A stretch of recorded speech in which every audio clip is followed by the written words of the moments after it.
what most customers here today would prefer every week. So, Rugby Park filled to the gunnels, and perhaps with more optimism than of late for the home crowd given the victory against Hibs on Tuesday, but against the Rangers side which hasn't lost a league game here since '94. Well, Killie have stuck as close to the 11 which beat Hibs as they possibly could, but with significant changes. Two of them very important. Gus McPherson, who played partly in goal the other night, is back in his defensive position along with Jim Laughlin, and beside him, of course, Frederick Dindeloo and Martin Baker. And back in goal from English football, from Norwich on loan, Michael Watt, man renowned in Aberdeen, of course, before he left there, who must be glad that Mark Hateley's name is not on the Ibrox team sheet. Something unique about the Rangers starting 11 there, the squad numbers coincidentally come to 1 to 11, which is rare nowadays. And perhaps the side of Barry Ferguson and Giovanni van Bronckhorst is exactly what Rangers supporters want to see before a European game. Back after injury. Defence is same, Perini, Moore, Amoroso, Newman, and just behind them, making his return after 9.5 weeks off, Stefan Kloss, after that brilliant and significant save against Parma, heralding a competition for the place between the sticks at Ibrox. And the ref today, camera shy, Kenny Clark.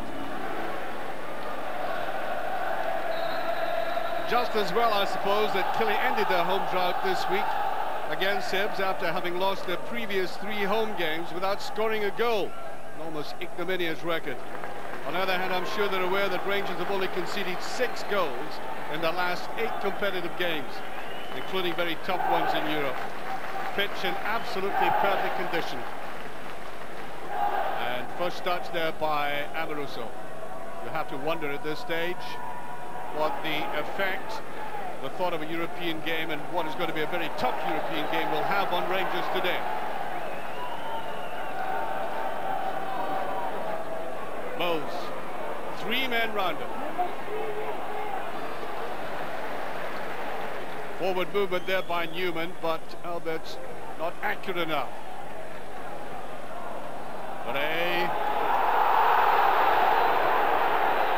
I don't think there's any doubt about that Moore knew he was beaten.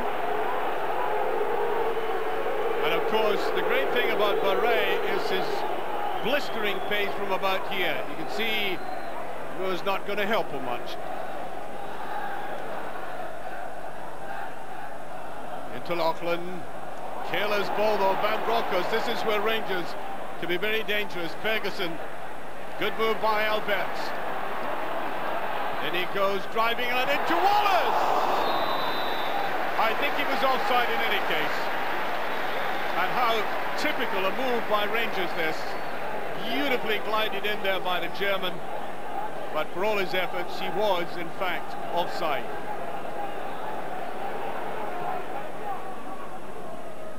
Doesn't come off there for Durant, but I think a hand used by Van Bronckhorst.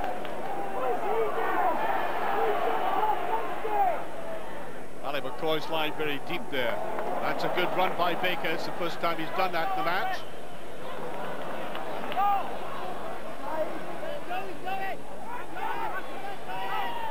Wiley, no offside.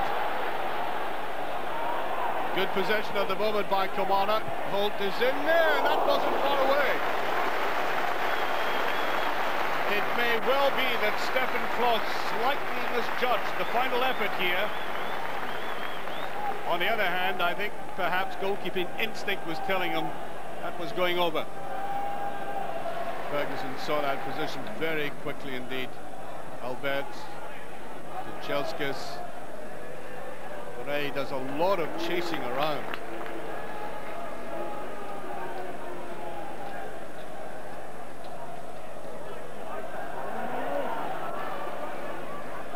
Newman. That's to Van Bronckhorst. It's a lovely ball and he tries, and there it is. Beautifully taken. And after all the complicated designs they've carved in the tub, Rangers score. Simple, direct, but quite excellent goal. Beautiful ball put through the middle there by Newman with that favourite foot of his. It required one touch, but delicacy at the same time, and it paid off. 25 minutes gone, and puts Rangers 1 up. And indeed very much a Dutch goal. Well, that really has set Killie back. There was just in the last 5 minutes or so the feeling they were knocking the ball about a little more confidently. Dindeloo might let fly goal. There's Verret into Durant. Mitchell takes it up. Ooh, that's almost it. Great interception there again by Moore. Now Moore has been doing this a lot for Rangers recently. I think in a great stopping game like this, when he played in Valencia and in Eindhoven. Once again, his ability to get in right behind. Here's Verret. Durant. Nice little ball in there. That's swept past again by Ali McCoy. Spark you. It was a very difficult angle indeed. But he did get in behind the defence. That must be worrying Rangers now.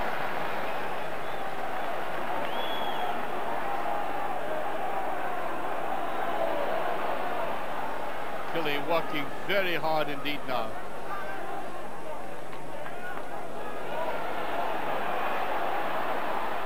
Nice play by Baker. He's got players inside here.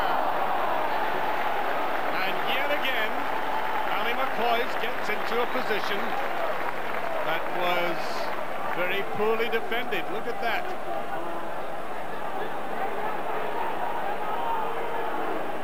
But also taking his time. It's Killie to make the running in a situation like this. And he's beaten again now. McCoy. Is he going to go for it himself? Amoroso gets back. McCoy's too slow that time. Here's Durant coming in, and that's just away for a corner kick. And all of that stemming from that negligent play by the Rangers captain.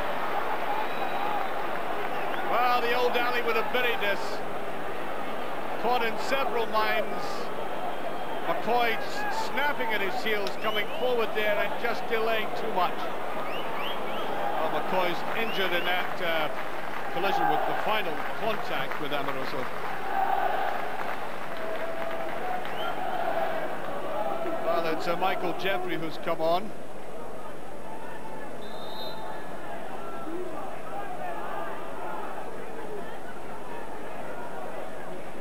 So Jeffrey on for Ali McCoy.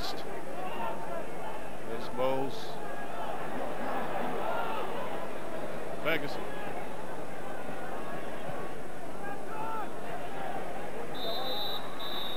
And there goes the half-time whistle.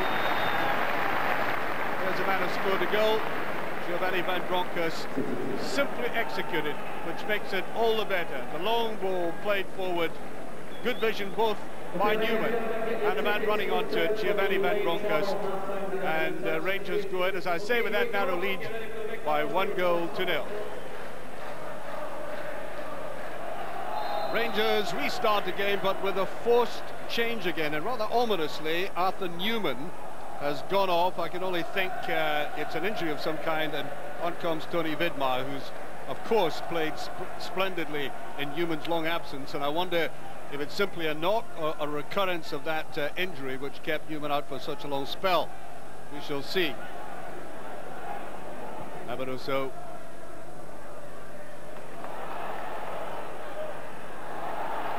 Referee waving play on there. Good play by Killie again. Holt coming forward.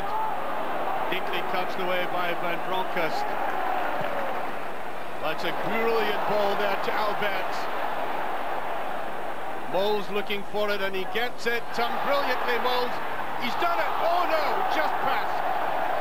What a magnificent turn. Well, I think he's one of the best exponents of this in the business. And then away to the side. Well, it was a woeful finish, I have to say, but he set himself up brilliantly. But you've got to finish them.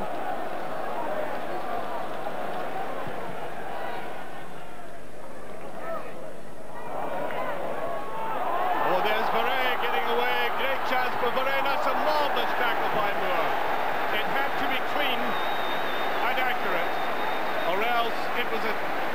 unfortunate penalty, but look at the way he comes in after the mistake by Amoruso. That's great defending by a man who, curiously enough, is still to convince a lot of people about his place in the Rangers defence, despite the fact that he's been outstanding in the European games.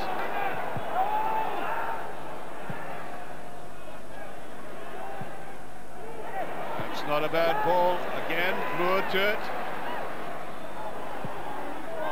There's the header, it's in! Jeffrey comes right across there, and that was coming. I don't think there was any doubt about that. The pressure going on, and look at this ball here. There was nobody picking up. Swept in there, and again, a free header. The others didn't pay off, that one did. And now, I think thoroughly deservedly, Kilmarnock are back on level terms.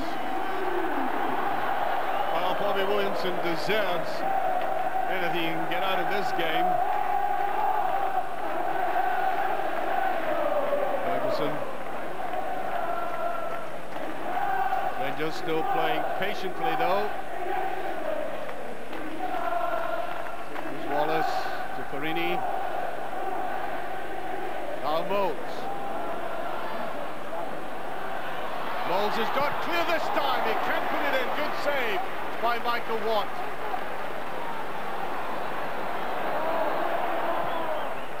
Wallace. That's to Moles. He's onside. It's in towards Wallace. And how? Did he miss it? He scooped it past. The ball came at him at a pretty abrupt angle.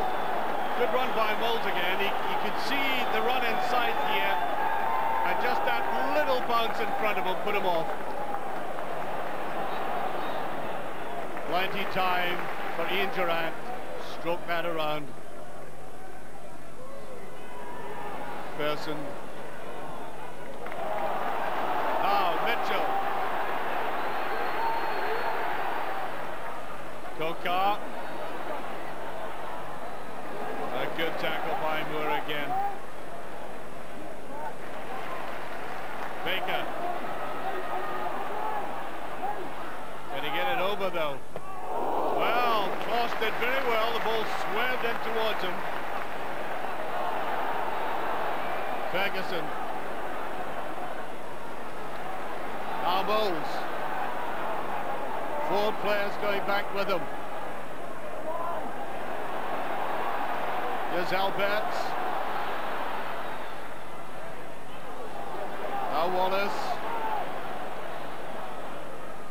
Alberts. Into Vidmar. Moles has it. Little touch over there. Jonathan Johansson is in, and Wallace gets underneath the ball. Over it goes. He's certainly hovering very well on this near side. He just almost shrugged his shoulders at it. Now to Ferguson.